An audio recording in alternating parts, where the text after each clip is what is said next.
ప్రధాని మోదీ అధ్యక్షతన భేటీ అయిన కేంద్ర కేబినెట్ కీలక నిర్ణయాలు తీసుకుంది. పలు పంటలకు మద్దతు ధరను పెంచింది. గోధుమ క్వింటాలకు 160 రూపాయలు పెంచుతున్నట్టు తెలిపింది. కొత్తగా 57 కేంద్రీయ విద్యాలయాల ఏర్పాటుకు గ్రీన్ సిగ్నల్ ఇచ్చింది. అలాగే ప్రభుత్వ ఉద్యోగులకు 3% డిఏ పెంచింది కేంద్రం.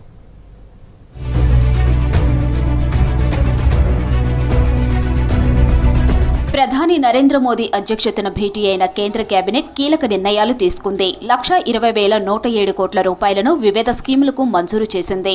పలు పంటలకు కనీస మద్దతు ధర పెంపునకు గ్రీన్ సిగ్నల్ ఇచ్చింది సెంట్రల్ కేబినెట్.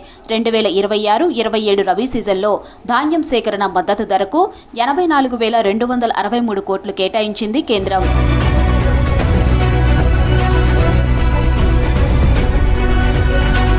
గోధుమలకు 6.59% మద్దతు ధర పెంచుతూ నిర్ణయం తీసుకుంది కేంద్రం.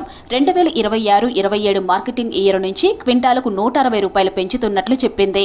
దీంతో క్వింటాల్ గోధుమ ధర 2,585 రూపాయలకు చేరనుంది.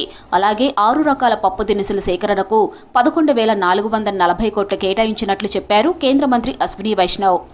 सीएससीपी की रिकमेंडेशन आई और जो रबी सीजन के 6 बड़े क्रॉप्स हैं, वीट, बार्ले, ग्राम, लेंटिल, रेपसीड, मस्टर्ड और सनफ्लावर, इनके सब में जो कमिटमेंट है कॉस्ट से मिनिमम 50% अधिक होना, उस कमिटमेंट को ध्यान में रखते हुए ये नए एमएसपी आज अप्रूव हुए हैं.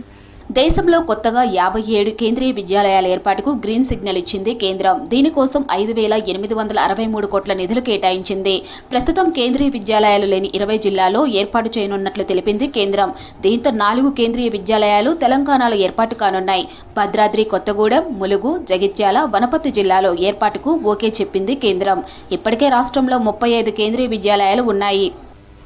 57 न्यू केंद्रीय विद्यालय खोले जाएंगे और इसमें 20 ऐसे हैं जो जिन जिलों में एक भी केंद्रीय विद्यालय नहीं है उनमें 20 जोड़े गए हैं.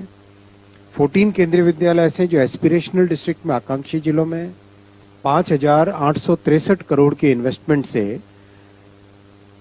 देश भर में नए केंद्रीय विद्यालय खोले जाएंगे. సెంట్రల్ గవర్నమెంట్ ఉద్యోగులకు గుడ్ న్యూస్ చెప్పింది ఎన్డీఏ సర్కార్. డిఏడిఆర్లను 3% పెంచుతూ నిర్ణయం తీసుకుంది.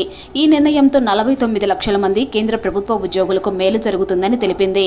అలాగే 69 లక్షల మంది పెన్షనర్లకు ప్రయోజనం చేకూరుతుందని చెప్పింది. డిఏడిఆర్ల పెంపులతో కేంద్రంపై 10,084 కోట్ల భారం పడనుంది. ఈ పెంపు 2025 జూలై 1 నుంచి అమల్లోకి వస్తుందన్నారు కేంద్ర మంత్రి వైష్ణవ్. आज से 1/7/2025 से डीए और डियरनेस रिलीफ 58% हो जाएगा, यानी 3% बढ़ा. बहुत ही बड़ी अच्छी बढ़ोतरी है ये. और करीब करीब 49 लाख एम्प्लॉयज़ और 69 लाख पेंशनर्स को इसका सीधा लाभ मिलेगा. देश भर में बहुत ही अच्छा इसका इम्पैक्ट रहेगा. అసోంలో గ్రీన్ ఫీల్డ్ హైవే నిర్మాణానికి ఆమోదం తెలిపింది కేంద్రం. కలియాబోర్ నుంచి నుమాలిగర్ మధ్య 4 లైన్ల నేషనల్ హైవే నిర్మాణానికి 6,957 కోట్లు కేటాయించింది. కజిరంగా నేషనల్ పార్కు మీదుగా హైవే ఏర్పాటు చేయనున్నట్లు తెలిపారు కేంద్ర మంత్రి అశ్విని వైష్ణవ్.